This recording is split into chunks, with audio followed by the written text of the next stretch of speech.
Perjalanan Roma di Serie A baru memasuki pekan ke-14, tapi dengan cepat para pendukung Giallorossi bisa melihat bahwa performa Jose Mourinho lebih buruk dari Paulo Fonseca musim 2020-2021 dan musim 2019-2020. Selain itu, sesama pelatih asal Portugal ini juga berhasil membawa Roma lolos sampai ke semifinal Liga Eropa pada musim terakhirnya di Stadio Olimpico. Mari kita lihat perbandingan keduanya. Fonseca versus Mourinho pekan 14. Pada musim terakhirnya di Olimpico, sesudah pekan ke-14, Paulo Fonseca mencatatkan 27 poin sebagai hasil dari 8 kemenangan, 3 imbang, dan 3 kali kalah. Sementara itu, Jose Mourinho baru saja menyelesaikan Liga Italia pekan ke-14 dengan hasil lebih buruk, 25 poin saja. Terlalu banyak kekalahan, 5 kali. Selain 8 kemenangan dan 1 kali hasil imbang, posisi kelima klasemen. Jika dibandingkan dengan musim pertama Paulo Fonseca di Olimpico 2019-2020, jaraknya dengan Mourinho malah lebih jauh lagi. Pada musim pertamanya itu, Fonseca mendapatkan 28 poin dan menduduki urutan keempat Serie A, hasil dari 8 kemenangan, 4 imbang, dan kalah 2.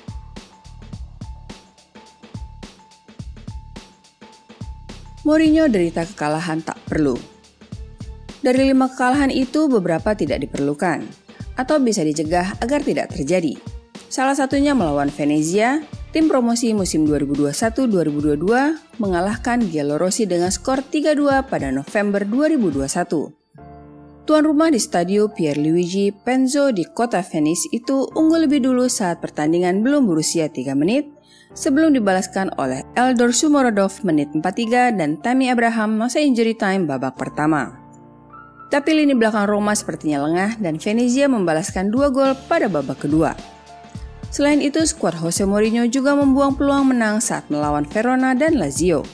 Keduanya dengan skor sama, 3-2 kekalahan.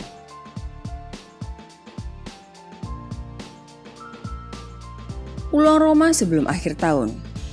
Lorenzo Pellegrini dan kawan-kawan berhasil menang atas Torino terakhir kali pada 29 November 2021 berkat gol tunggal Tammy Abraham. Berikutnya, antara awal Desember sampai akhir tahun, akan ada 5 pertandingan di Liga Italia, dengan 3 setidaknya seharusnya bisa dimenangkan. Menghadapi Bologna, Spezia, dan Sampdoria seharusnya Giallorossi bisa meraih 3 poin masing-masing.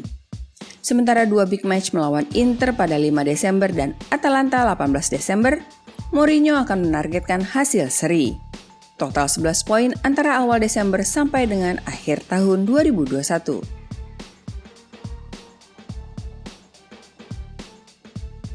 Strategi hadapi Bologna.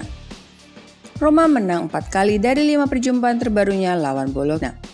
Seluruhnya terjadi di ajang Serie A. Total akumulasi gol selama 5 head-to-head terbaru itu adalah 12 untuk Roma dan 6 untuk Bologna.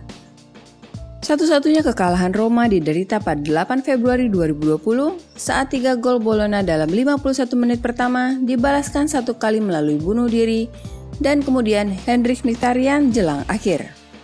Sementara itu kemenangan besar terjadi pada 13 Desember 2020, waktu itu masih di bawah asuhan Paulo Fonseca. 6 gol seluruhnya terjadi pada babak pertama, dengan masing-masing tim mencatatkan 1 gol bunuh diri, selain Edin Dzeko, Lorenzo Pellegrini, Jordan Veretout, dan Henrikh Mkhitaryan. Bologna di bawah asuhan pelatih Serbia Sinisa Mihajlovic adalah tim yang menyerang, gemar menguasai bola dan tidak akan segan-segan mendominasi apabila diberi kesempatan. Ini adalah jenis permainan yang disukai oleh Mourinho. Ia akan membiarkan lawan mendominasi, menguasai setengah lapangan sebelum para pemainnya melakukan serangan balik tiap kali ada kesempatan di ruang kosong. Tinggal pertanyaannya, siapa yang diberi tugas mendribel bola dan kemudian menyerahkannya pada pembunuh di belakang garis pertahanan lawan? Lorenzo Pellegrini masih cedera, jadi tanggung jawab melakukan serangan balik akan diemban oleh Charles Perez atau Henrikh Mkhitaryan, atau bisa juga Stephen El Shaarawy, dengan Tammy Abraham akan menjadi ujung tombaknya.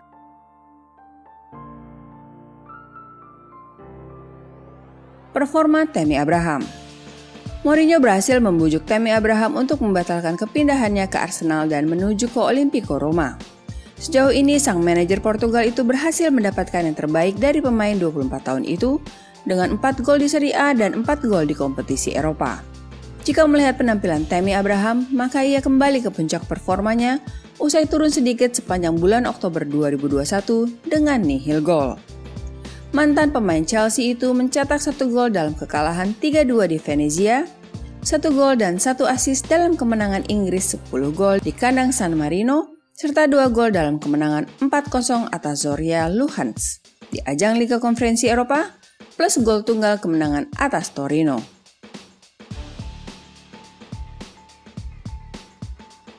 Stres Mourinho bertambah soal Eropa. Mourinho bisa bertambah stres jika diingatkan bahwa pendahulunya, Paulo Fonseca, berhasil membawa Roma sampai ke babak semifinal Liga Eropa musim 2020-2021. Giallorossi menyingkirkan Shakhtar Donetsk pada babak 16 besar kompetisi itu sebelum mengalahkan Ajax Amsterdam 1-2 di Belanda dan 1-1 di Italia. Namun mereka dihentikan oleh Manchester United pada babak semifinal dengan skor agregat 8-5.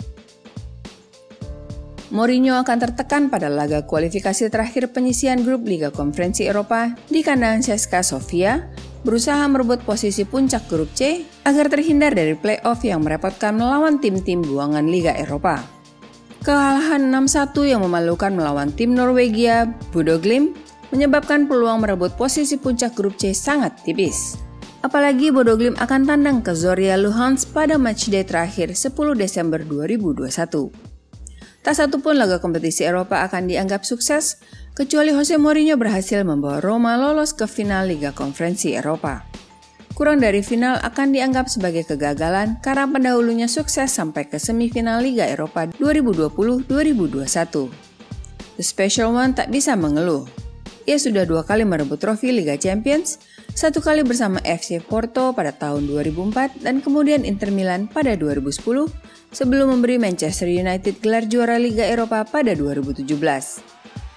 Jadi ia dianggap berpengalaman di pentas Eropa dan ini hanya sekelas kasta ketiga di bawah Liga Eropa dan Liga Champions. Sementara itu, kembali ke Serie A, target akhir musim Mourinho adalah mengamankan 1 tempat Liga Champions, pentas yang dianggap layak bagi Giallorossi. Paulo Fonseca gagal melakukan pada musim pertamanya 2019-2020, hanya posisi kelima dan bahkan lebih buruk lagi pada 2020-2021, urutan ke-7 yang menyebabkan Henrikh Mkhitaryan dan kawan-kawan kini bermain di kasta ketiga Eropa.